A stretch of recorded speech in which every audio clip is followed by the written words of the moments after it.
हरे कृष्णा राधे राधे। आपका स्वागत है आपके अपने चैनल राधा कृष्ण लीला में। आप सभी का दिन शुभ और मंगलमय हो। अब सुनिए आज की कथा।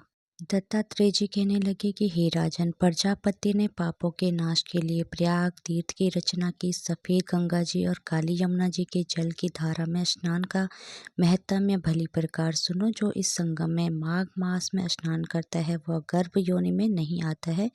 भगवान विष्णु की दुर्गम माया माघ में प्रयाग तीर्थ सब नष्ट कर देती है। माघ मास में प्रयाग में स्नान करने से मनुष्य अच्छे भोगों को भोगकर ब्रह्म को प्राप्त होता है।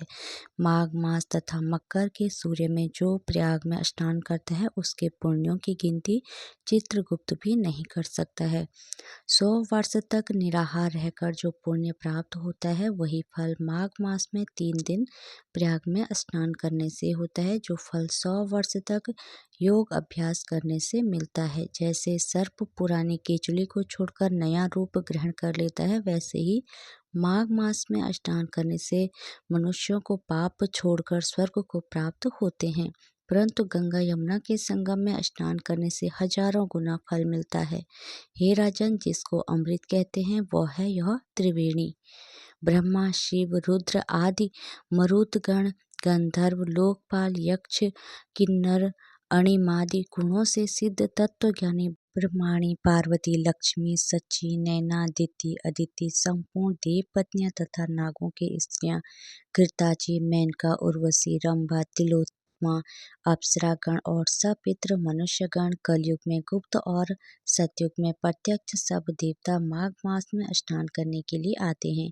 इन दिनों माघ मास में प्रयाग में स्नान करने से जो फल मिलता है वह ईश्वर ही कह सकता है। मनुष्य में कहने की शक्ति नहीं है। हजारों अश्वमेध यज्ञ करने से यह भी फल प्राप्त होता है। पूर्व समय में कांचन मालिनी ने इस स्नान का फल राक्षस को दिया था और इससे वह पापी मुक्त हो गया था।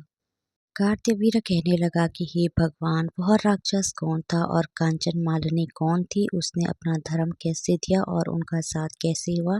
हे ऋषि, अत्रि ऋषि की संतानों के सूर्य, यह कथा सुनाकर मेरा कौतूहल दूर कीजिए। तब दत्तात्रेय जी कहने लगे कि राजन, इस पुरातन विचित्र इतिहास को सुनो। कंचना मालिनी नाम की एक सुंदर अप्सरा थी जो माघ मास में प्रयाग में स्नान करके कैलाश पर जा रही थी। तब उसको मार्ग में जाते हुए हिमालय के कुंज से एक घीर राक्षस ने देखा। उस सोने जैसी तेज वाले सुंदर कटी वाली बड़े बड़े नेत्रों वाली चंद्रमुखी सुंदर केश और सुंदर अप्सरा को देखकर उस राक्षस ने कहा कि हे सुंदरी कमल नयनी, तुम कौन हो और कहाँ से आ रही हो? तुम्हारे वस्त्र और वेणी भीगी हुई क्यों है? तुम आकाश मार्ग में से कहाँ जाती हो और किस पुण्य के प्रताप से तुम्हारा शरीर ऐसा तेजस्वी और रूप ऐसा मनोहर है? तुम्हारे गीले वस्त्र से मेरे मस्तक पर गिरे हुए एक बूंद जल से मेरे क्रूर मन को एकदम शांति प्राप्त हो गई है। इसका क्या कारण है? तुम बड़ी शीलवती प्रतीत होती हो, इसका कारण मुझसे कहिए। अप्सरा ने कहा कि हे राक्षस सुनो, मैं काम रूपिणी अप्सरा हूँ। मैं प्रयाग में संगम में स्नान करके आ रही हूँ। इसी से मेरे वस्त्र भीगे हैं। अब कैलाश पर जा रही हूँ जहाँ पर श्री शिव निवास करते हैं।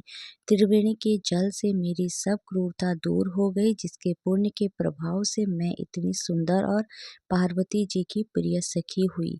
जो आश्चर्य देने वाला उदाहरण मुझसे ब्रह्मा जी ने कहा। हरे कृष्णा राधे राधे। भगवान श्री कृष्ण और राधा रानी की कृपा आप सभी भक्तों पर हमेशा बनी रही। जय श्री राधे।